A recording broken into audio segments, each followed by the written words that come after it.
We include the old hymn and we sing a new song unto the Lord. There is this constant process of change. How many of you are driving the same car that you drove 50 years ago? 40 years ago? 30 years ago? 20 years ago?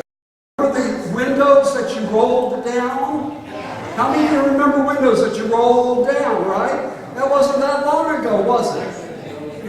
How many of you have windows that you roll down still? Okay, well, Joe, get Kathy to buy you a new car. That's probably a truck. That's what it is. That's right. That's right.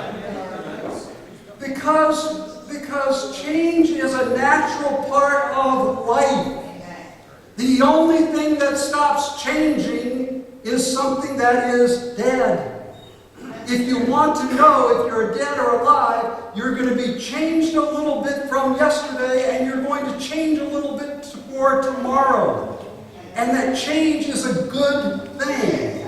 Because if you stop changing, you need to take your pulse to find out, am I still alive today? And yet we somehow get the picture that, well, church should never change. It's always got to be like this, and that's not the case. God is bringing a new day and a new experience to the people of God. You know, for 4,000 years, God worked through the law. God worked through the prophets. How many of you are glad that 2,000 years ago, God changed and brought Jesus in the flesh? How many of you are glad that after Jesus lived in the flesh, that God unleashed His Spirit on the people of God?